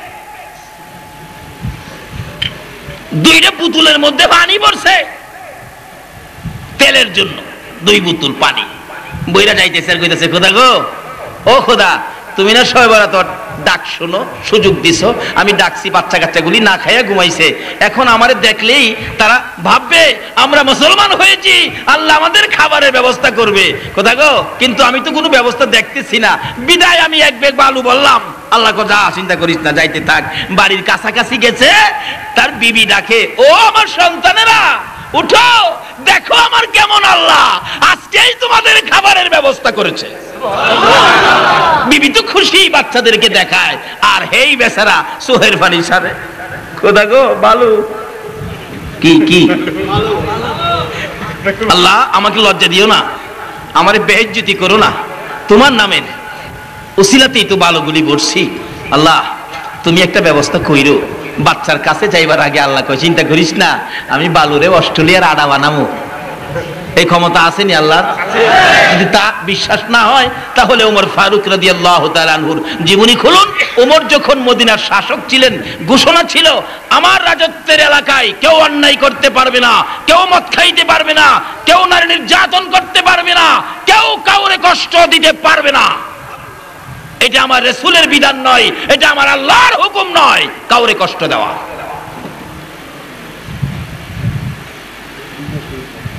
ওমর কয়, আমি কয়া বাড়ি ঘুমায় নিলাম, যদি কাউরে কেউ কষ্ট দেয় তাহলে তো আমি দায়ী হব, আমি কয়া ঘুমায় থাকলে হবে না, তালাশ করে দেখতে হবে। রাত্রের বেলা রাষ্ট্রপতি হইয়া সারা দেশে রাত্রে ঘুরে অন্ধকার, হঠাৎ দেখে একটা খেজুরের বাগানের ভিতরে গভীর রাত্র মিটি মিটি বাতি জ্বলে, এটা হারিকেনের মতো বাতি দেখা যায়। ওমর ভাবলেন এই লোকটা মনে হয় নিশ্চয়ই কোনো বিপদে আছে, আর আসলে লোকটা ছিল মদ খাওয়ার অভ্যাস। 2 বোতল মদ নিয়ে উমরের ভয়ে ওই জঙ্গলায় গেছে যাতে উমর না দেখে। ওমর বাতিওয়ালা দেখে ভাবছে কোনো বিপদ, আর হেই বেটা ভাবছে উমর যাতে না দেখে জঙ্গলায়। মদের বোতল জমিনে রাইখা প্রস্তুত নিতেছে মদ খাইবো, আর কইতেছে ওমর কি আইন কিরা বাসায় ঘুমায় থাকো, আমি যে অহন জংলায় বৈশা মদ খাম, অহন কি তুমি দেখবা? কি লাভ হইল কি? আমি তো খাইতেই আছি মদ, পারলাম না তো তুমি মদ খাওয়া ফিরাইতে। এমন সময় উমর বাতিওয়ালার দিকে লক্ষ্য করে ডাক মারছে, এই জংলাই কে? ভয় পাইতেছ? ভয় পাইও না, আমি উমর এসে গেছি। কে আইছে? আচ্ছা বলুন, এই বেটার অহন কাপড় টাপড় নষ্ট হইতেছে নি? হিরে উমরের কণ্ঠ, ভয় নাই। ছোটকালে দেখছেন না, বাচ্চা পায়খানা করবো উঠানের কিনারে বসছে, বাচ্চা যদি ভয় পাইতো বাবা ঘরের ভিতর থেকে ডাহে, ভয় পাইস না আমি চাই রয়েছি, ঘরের ভিতর থেকে বলে চাই রয়েছি। এ কথা কর অর্থ কি? বাচ্চা যেন ভয় না পায়। ওমর দূর থেকে সাহস দিলেন, ভয় পায় না, আমি ওমর এসে গেছি। যে ওমর বাঘের কানে ধরে থাপ্পড় দেওয়ার সাহস রাখে, আমি সে ওমর এসে গেছি। আচ্ছা বলুন তো, তার পায়খানা পাতলা হয়েছে নি? এখন কি করব? মদের বোতল সামনে ফিরে রয়েছে, খেয়াল নাই, খালি উমরাই পড়ছে করিটা কি করিটা কি কইজামু, দিশাহারা হয়ে গেছে। উমর তো সামনে হাজির, একবার হের পাইছা, আবার নিচে মদের বোতলের পাইছা। উমরের মেজাজ কি নরম না গরম? গরম। এগুলি কি? আমার রাসূল মদ খাওয়া হারাম করেছে, আমি উমরের সামনে মদের বোতল। আজকে তোর জীবনের শিক্ষা দিব, যে উমর রাসূলের পক্ষে, শরীয়তের পক্ষে, মারিফতের পক্ষে বিচার করতে যাইয়া আপন পিতার কল্লা কেটে দিয়েছে, সেই উমরের সামনে মদের বোতল। আজকে যারা মদ খেয়েছো, এই শবে বরাতের নামাজে ওয়াদা করো, কসম খাও আর জীবনে মদের বোতলে হাত দিব না, যেহেতু আমার রাসূল হারাম করেছে। ওমর বলেন, কি এগুলো কি? ওই লোকটা কাঁপতেছে আর বলতেছে, খোদা গো, যার হাতে ধরাত পড়ছি পৃথিবীর কেউ নাই আমারে তার হাত থেকে বাঁচাইতে, যদি পারেন আমনে আমনে। আরে এগুলি কি? ভয়ে মুহদাইছে, এগুলি দুধ। কি দুধ? দুধ দুধ চিনেন না আপনারা? দুধ কি ভালো জিনিস না খারাপ জিনিস? আরে দুধ তো বেহেশতি জিনিস, বেহেশতি দিয়ে খাইবেন আল্লাহর রহমতে। কি কন, খাইতেন না বেহেশতে? না যাইতেন না? ভয় পান? আমরা না গেলে বেহেশতে যাইব কে? আমরা যে নবীর উম্মত, এই নবী যদি না হইতো বেহেশ কি হইতো? ওমর বলেন, এগুলি কি? দুধের বোতল। এই বেটা, লেবেলে কই মদ, তুই কর দুধ, কি পাইছস কি? লেবেলে কই কি আর তুই কস কি? এই চরিত্র আছে না বাঙালির? লেবেল একটা, ভিতরে আরেকটা, আছে না এরকম? দেখবেন লেবেল দিছে খাঁটি সরিষার তেল, খুললা দেহে সয়াবিন, আছে না এরূপ বাংলাদেশ? এলা কিন্তু বুশের মাইর খাই। লেবেলে কই কি আর তুই কস কি? না হুজুর, দুধ। আমার বোন অসুস্থ, আমার বোনের বাড়ি যাইতেছি। এত রাত্রে বোনের বাড়ি যাইতেছ, দুধ? হাই হাই, অসুস্থ দেখি। আল্লাহ কয়, জিবরাইল, হ্যাঁ কান্দে রে উমরের ভয়ে, আমি সারা বলে কেউ নাই তারে বাঁচাইতে। ও জিবরাইল, মদের বোতলগুলো ওমরের হাতে যাওয়ার আগে তুই জিবরাইলের হাতটা লাগাইয়া দিস, আমি আল্লাহ কুদরতি দুধ বানাইয়া দিব। মদের বোতল ওমরের হাতে দিচ্ছে আর ডাকতেছে, প্রভু গো, তুমি ছাড়া কিন্তু কেউ নাই। ওমরের হাতে যাওয়ার আগে দুধ। ওমর বলেন, মদের বোতলের শিশি খুইলা দেখি একেবারে হালকা গরম দুধ। আল্লাহু আকবার বলো। মদের বোতল যদি আমার আল্লাহ দুধ বানাইতে পারে, ওই ভাইয়ের বালির ব্যাগ কি আমার আল্লাহ আডা বানাইতে পারে না? ওই হিন্দু ভদ্রলোক শবে বরাতের রাত্রে ডাকাডাকি করে আটার ব্যাগ লইয়া ডাকতেছে, বিবি বিবি গো, চিন্তা করো না, এ বরকতের রাত্র, মোবারকময় রাত্র, শবে বরাতের রাত্র, রিজিক বন্টনের রাত্র। বিবি, ভাগ্য রজনীর রাত্র আমার ভাগ্যে বুঝি আমার আল্লাহ পরিবর্তন করেছে। আমার ডাক শুনেছি কিনা প্রমাণ করার জন্য আনছি। মনে মনে কইতেছে আর ডাকতেছে, বিবি নে আটার ব্যাগ নে। বিবি বলেন আমি ব্যাগটা হাতে নিলাম, ছিল বালু। হাতে নিয়ে সন্তানেরা দৌড়ায় আসছে, মা মা গো বাবা বুঝি খাউন নিয়ে আসছে। আমাদের কেমন মালিক এক রাত্রের বিনিময় এক ব্যাগ খাবারের ব্যবস্থা করেছে। বাচ্চাগুলো খুশি হইয়া ব্যাগের কারা ধরে টান্দা খুইলা দেখে ভিতরে সুন্দর অস্ট্রেলিয়ার সাদা আড়া দেখা যায়। পানির বোতল খুলে মুখটা খুলে দেখে একবারে খাঁটি সরিষার তেল, আর একটা খুইলা দেখে একবারে কলম্বু নারিকেল তেল। আল্লাহু আকবার বলো। এই বাজেটের জন্যই তো আমার আল্লাহ এই বন্ধুর উম্মতের জন্য লাইলাতুম মুবারাকা বরকতময় শবে বরাতের রাত্র স্পেশাল পুরস্কার আমাদেরকে দিয়েছে। আল্লাহু আকবার বলো। শুধু শবে বরাতের রাত্রই শেষ নয়, আরো কত কিছু দিয়েছে। এই শবে বরাতের রাত্রে শেষ রাত্রে আমার আল্লাহ রহমতের সবকটি দুয়ার খুলে ডাকতে থাকবে, এ বন্ধুর উম্মতেরা কে আছো সন্তান হারা, হাত বাড়া, সন্তানের জন্য সন্তান দিয়ে দিব। কে আছো অভাবী, হাত বাড়াও, অভাব দূর করে দিব। কে আছো বিমারি, অসুস্থ, রোগ ভালো হয় না, আমি আল্লাহ ভালো করে দিব। যার যে আশারে রহমতের দুয়ার খুলে দিলাম, আমার দরবারে দরখাস্ত করো। এই শবে বরাতের রাত্রে আমার নবী বলেন তোমাদের সকল দরখাস্ত আমার আল্লাহ কবুল করে নেবেন। এমনকি এই শবে বরাতের রাত্রে 3টা রোজা শবে বরাত উপলক্ষে শাবানের 13, 14, 15 রাসূল বলেন এই বিশেষ মুবারকময় রাত্রের উপলক্ষে 3টা রোজা যদি কেউ রাখে, এই 3টা রোজা রাখার কারণে হাসরের দিন আমার আল্লাহ হাসরের ময়দানে একটা বেহেশতি উট সাজায়া রাখবেন। ওই এক একজন রোজাধারকে এক একটা সাজার বেহেশতি উটে করে বিশেষ সম্মানে জান্নাতে নেওয়া হবে। সুবহানাল্লাহ।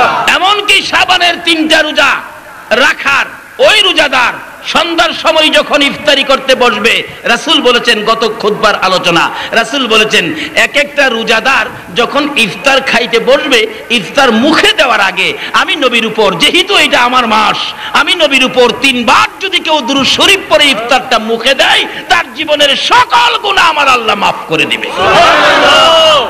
লাইলাতুল কদরি খায়রুম মিন আলফি একটা রাত্র তোমার উম্মতের জন্য দিলাম, যে রাত্রটার নাম হলো কদর। এক রাত্রের বিনিময় ওই সামাউনের মতো 1000 মাস দিনের বেলা জিহাদ, রাত্রের বেলা ইবাদত। সামাউন দিনে জিহাদ, রাতে ইবাদত করে যে নেকি কামাইছে, আপনার উম্মতের জন্য একটা রাত্র দিলাম যার নাম কদর। এর বিনিময় এর চেয়ে বেশি নেকি আপনার উম্মতের দান করে দিলাম। সুবহানাল্লাহ। তাকবীর। আল্লাহু আকবার। ইয়া রাসূলুল্লাহ, ইয়া গাউসুল আজম দস্তে মাওলানা তাফাজ্জুল হোসেন বৈরবী সাহেব। আসুন বাবারা, শেষ পর্যায়ে চলে গেলাম। যে নবীর উসিলায় এত কিছু পাইলাম, এই নবীকে চিনা আমাদের দরকার আছে কিনা? তাই তো বললাম দয়াল পাকি নবী চিনে, উম্মত হইয়া নবী চিনি না। শেষ পর্যায়ে এসে গেলাম। খেয়াল আছে কথাটা? দয়াল পাখি কো নবী গো, এই বাস পাখিটা আমারে খাইবার লেগে সারাদিন দৌড়াইতেছে, কোথাও জীবন বাঁচাইতে পারতেছি না। নবী গো আপনার কাছে আসলাম জীবনটা বাঁচাইতে। দয়াল পাখির অবস্থা দেখে রাসূল জিগে, বাস পাখি কি ব্যাপার? বাস পাখি কয়, নবী গো সারাদিন পেটের খিদার যন্ত্রণায় কলিজাটা জ্বলতেছে হুজুর, রাত্রে খাউন পাই নাই, গাছের ডালে বইয়া ঘুমাইছি, সকালবেলা ওইটা পেটের খিদার যন্ত্রণা সহ্য করতে পারি না, এই দয়াল পাখিটারে হুজুর দৌড়াইতেছি, দরতাল্লেই খায়া আমার কলিজাটা ঠান্ডা করব হুজুর, এইটা এই আশায় আমি দৌড়াই। রাসূল দেখে সমস্যা কাউর চেয়ে কাউর কম না। আচ্ছা, এরকম একটা বিচার যদি আজকালকার দিনে আমাদের দেশে আইতো, তাইলে আমাদের দেশের বিচারকরা কি কইতো?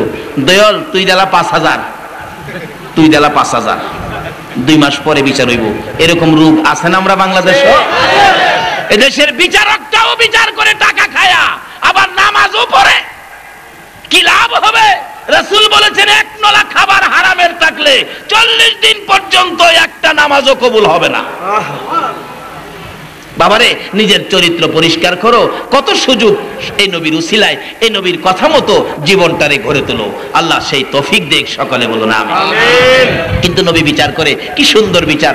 ও বাবা বিচারকরা, এই বিচার করে যদি মরতে পারো, সবচেয়ে বড় পুরস্কারটা আমার আল্লাহ তোমাকে দিবে। বিনা হিসাবে আমার আল্লাহর পাশে নিয়ে তোমাকে বসাবে। যদি সেই বিচার করতে পারো, ঘুষ না খায়া সঠিক বিচার যদি করতে পারো।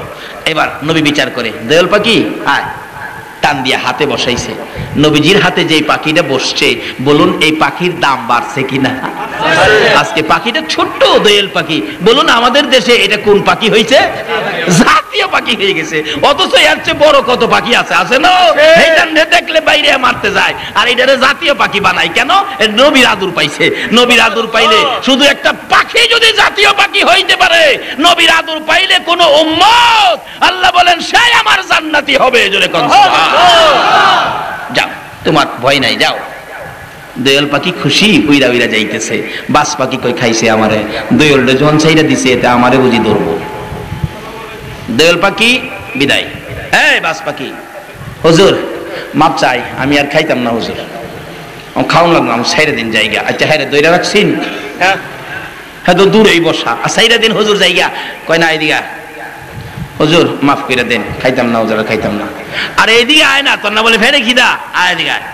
বাস পাখি একটা পাও সামনে দেয়, তিনটা পিছে দেয়। আরে বাবা আস না এদিকে, হুজুর আমি আর খাইতাম না, তো বিদায় দেন জায়গা। আমার নবী ডাকে, বাস পাখি রে, তোর না পেটে বড় খিদা ছিল? রে বাস পাখি আয়, আমি নবীর পাশে আয়, তোর পেটের খিদা লইয়া আমি নবীর গাল মুবারক থেকে 2 টুকরা গোশত খাইয়া রে তোর কলিজা ঠান্ডা করে যা। বাস পাখি চোখের পানিগুলো জর্জর করে ছেড়ে দিলেন। ইয়া রাসূলুল্লাহ, আর আপনার গাল মুবারকের গোশত খেতে হবে না, আপনার সুন্দর বিচার দেখে, আপনার সুন্দর চেহারা দেখে গো আমি বাস পাখির কলিজা এমন ঠান্ডা হয়েছে, জীবনে আর খাইতে হবে না। এই ছিল নবী, এই নবী ছিল রাহমাতাল লিল আলামিন, সকল সৃষ্টির জন্য যিনি রহমত। আজকে সেই নবীকে রহমত হিসাবে আমরা পারছি না ব্যবহার করতে। আসুন সেই নবীর জন্য শবে বরাত, সেই নবীর জন্য শবে কদর, সেই নবীর জন্য শবে মেরাজ, এই সমস্ত স্পেশাল সুযোগ সুবিধাগুলো দেওয়ার কারণ হলো এই নবীর উম্মতের মাফ করে দেওয়া। এই নবীর উম্মতের এত সহজ মাপের রাস্তা যে আল্লাহ করে দিলেন।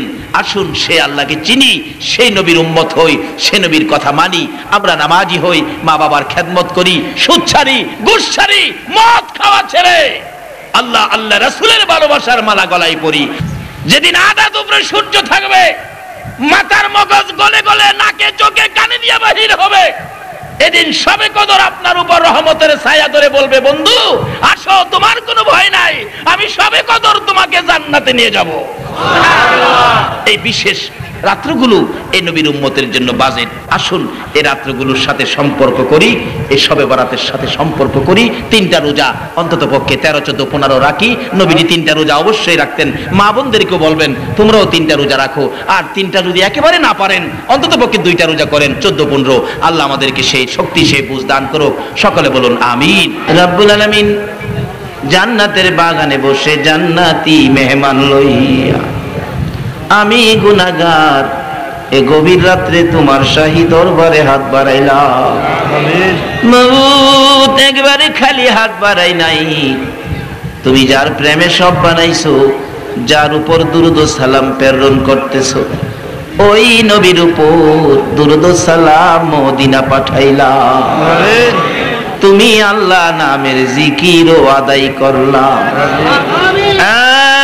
মাবুদ এই শাবান চাঁদে সমস্ত রাত্র পার করে দিয়ে তোমার হাবিবের উপর দুরূদ সালাম মদিনা পাঠিয়ে তোমার নামের জিকির করে আমরা যারা হাত বাড়াইছি, মাবুদ রে জানি না জীবনে আর কতদিন হাত বাড়াইতে পারবো, জানি না কবে জানি মৌতের চিঠি দিয়ে আজরাইল পাঠাইয়া দাও, কবে জানি বাড়ি ঘর এতিম হয়ে যাবে, কবে জানি সন্তানেরা এতিম হয়ে যাবে।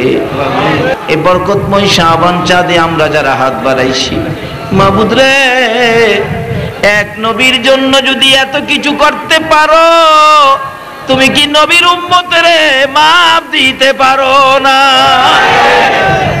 ঘুরাইও না, ফিরাইও না, কার জীবনে কত গুনাহ হিসাব জিগাইও না। কে নেককার, কে গুনাহগার, কে মেয়ে কে পুরুষ কাউরে কিছু কইও না। এই মাহফিলের উসিলায় পবিত্র শাবান চাঁদের খাতিরে আমাদের তামাম জিন্দেগীর গুনাহগুলো ক্ষমা করে দাও। মাবুদ ক্ষমা চাইলাম রে জীবনের গুনাহ, তোমার দরবারে ক্ষমা চাইলাম, তুমি ক্ষমা করছো নিগো আল্লাহ। একটা ডাক দেন না, আল্লাহ ও আল্লাহ, হে আল্লাহ।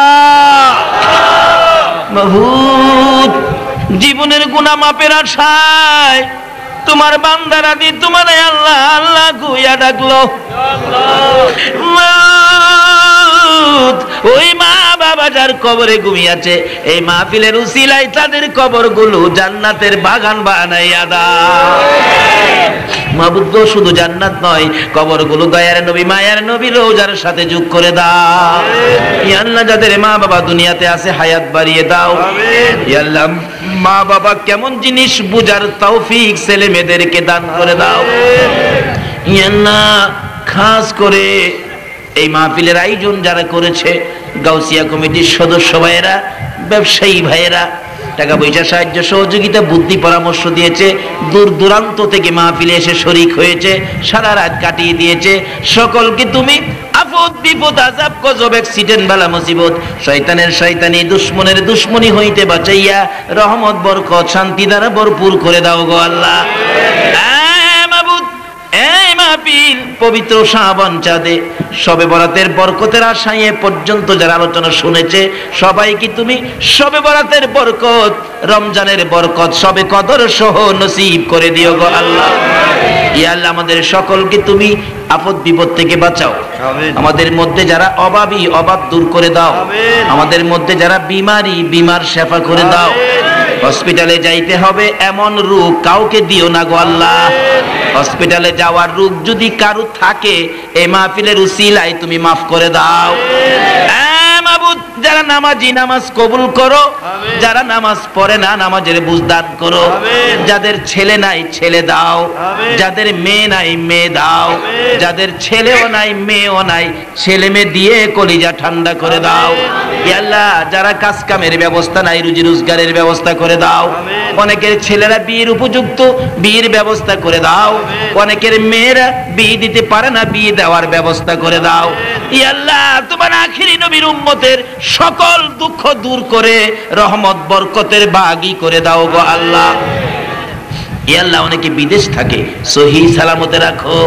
ইয়া আল্লাহ যারা বিদেশ যাবে মনের আশা পুরা করে দাও। যারা লেখাপড়া করতেছে লেখাপড়ায় বরকত দাও। যারা পরীক্ষা দিবে দিয়েছে কামিয়াবি দান করে দাও। ইয়া আল্লাহ মা বোনদেরকে রাবিয়া বস্তির মতো বানিয়ে দাও। কাল কিয়ামতে খাতুনে জান্নাত ফাতেমাতুজ জাহরার সাথে হাসর নসিব করে দিও। ইয়া আল্লাহ যুবকদেরকে খালিদ বিন ওলীদের মতো বানিয়ে দাও। কচি কচি বাচ্চাদেরকে মাজার মুআব্বিজের মতো কবুল করে নাও। সাদা দাড়িওয়ালা গো, সাদা দাড়িওয়ালা রে আবু বকর সিদ্দিকের মতো নবীর আশিক বানাইয়া দাও। মাবুদ এই মাহফিল টুকুন গাউসিয়া কমিটির মাহফিল তোমার কুদরতি হাতে আমানত করে গেলাম। কিয়ামত পর্যন্ত এই মাহফিল তুমি কায়েম রাখো গো আল্লাহ।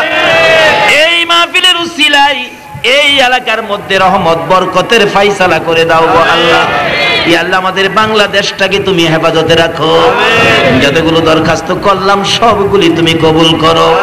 মাহফিল শেষে যারা যেখানে যাবে গো সহি সালামতে পৌঁছাইয়া দিও। যতগুলো দরখাস্ত করলাম এক ভাই দোয়া চাইলেন আল্লাহ তার মনের আশা পুরা করো। খাস করে প্রভু গো যে ভাই খানার ব্যবস্থা করলেন তার মনের আশা পুরা করো। এই গাউসিয়া কমিটির সকল ভাইদেরকে মাহফিলের উসিলায় তাদের মনের সকল দাবি দেওয়া পুরা করে দাও। সাল্লাল্লাহু তাআলা আলা খায়রি খালকিহি মুহাম্মাদিন ওয়া আলা আলিহি ওয়া আসহাবিহি আজমাইন বিহাক্কি লা ইলাহা ইল্লাল্লাহু মুহাম্মাদুর রাসূল।